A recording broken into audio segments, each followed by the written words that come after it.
Fear of losing benefits such as Social Security income, SSI, and Social Security disability insurance and Medicaid health insurance is a barrier for consumers to gain employment. Individualized benefits planning and guidance help consumers make informed decisions about job starts and changes. In the next video clip, you will see a benefits counselor from the Department of Vocational Rehabilitation meeting with a consumer who is about to start working. Her mental health worker introduces her to the benefits counselor. Nice to meet you. And she's a benefits specialist, and she works closely with our team, and she helps clients understand their entitlements, gives them a clear picture of how their entitlements work and how it affects them when they have a job. And she's here today to talk about that with you. And I could sit here with you if you like, or if you want to have a private talk, you could do that as well. You can sit. Okay, well, I'll have you have a seat right here, and I'll sit right here. If you have any questions or anything, you want me to interject, just let me know. Okay. Terrific. I'm glad you could come in today, Ange. I am Claire LaCourse, as Cheryl said. I'm a benefits specialist. I work for the Connect to Work project, which is a group that was put together by Social Security Administration, as well as the Bureau of Rehab Services, to kind of work with people, helping them to be aware of exactly what will happen to their benefits when they go to work, and thus help you to make a good decision, informed decision about working. Does that sound good to you? Yes, it does. I've heard that you may be doing some work at the Foxwoods Casino. Great. Can you tell me a little bit about what you might be doing? It'll be data entry, like organizing the charitable contributions. I'll need to be working on 2 programs. They'll train me to learn the one I don't know. I'll be working 20 hours a week, $8.83 an hour. Good. And there'll be days, some evenings, and transportation won't be a problem. I'll be able to take the buses. Oh, that's wonderful. Yes, it is. Are you excited about the idea? Oh, I am. I'm Good. supposed to find out today. I cannot wait. I'm so eager to find out. Have you done jobs similar to this before? When I was in high school, I volunteered working in offices. I did the school offices, the selectman's office, the public works office. Neat. So, Good. So this sounds like a really good match for you. yes, it did. Well, that's wonderful. Well, you know, because you had signed a benefit checklist before you came in, I was able to kind of take a look at some of the benefits that you're receiving now.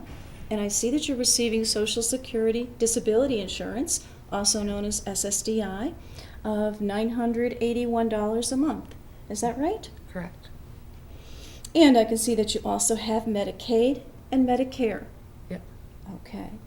Well, since you provided this release for me, I was also able to check your records and see that you were granted the SSDI in about 2002, and you probably have not done a lot of work since that time. Right. Am I right?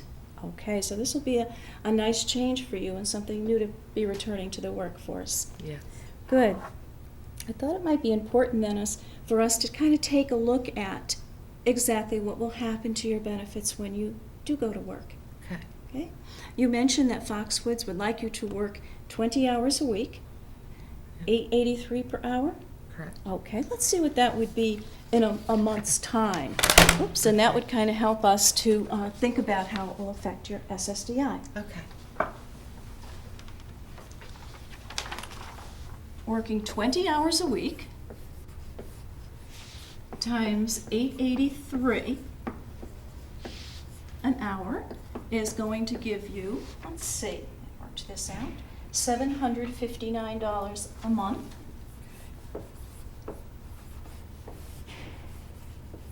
Before taxes, since that's the way we kind of think about things. Okay. Now, when you start working, you'll actually be entitled to 12 months in which you can earn as much money as you wish and still have your full amount of SSDI. Okay? We call this time a trial work period, which means that it kind of gives you a time to try out working, to see how you feel working on a regular basis. Okay. And the way it works is that as soon as you are earning as much as $590 a month, that will be called one of your trial work months. And then after 9 months in which you are earning at least $590 a month, Social Security will take a look at what your actual earnings are and compare them to what we call substantial gainful activity, a figure that is changed every year by the government. And this year, that figure is $830 a month. So after 9 months of working, Social Security will take a look at whether you're earning as much as $830 a month. Okay. If you're earning less than $830 a month, your SSDI will just continue. If you're earning more than SSDI, more than $830 a month, the SSDI would stop. So let's take a look at your earnings. We can see that we've decided that working at this job of 20 hours a week at $8.83 an hour, you'd be earning $759 a month. So obviously you are more than the $590, so you are using a trial work month, okay, because you're more than $590. But at the same time, you're less than that $830. So therefore, your Consumers' benefits packages are different according to their individual circumstances. The information provided to this consumer pertains to her unique situation. $759 of wages plus your SSDI, and how much is that now? $981. 81? Correct. Okay, so then you would have a total of $1,740 a month gross. That's before taxes. Okay, so you would be able to have all of your wages and keep all of your SSDI because your earnings are less than the $830. Okay. Do you have any question on that? Nope.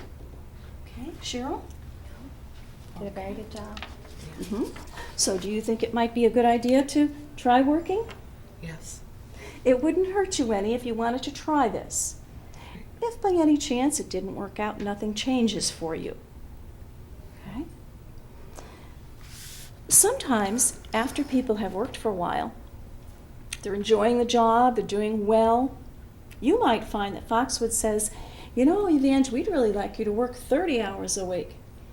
We may increase your hourly rate.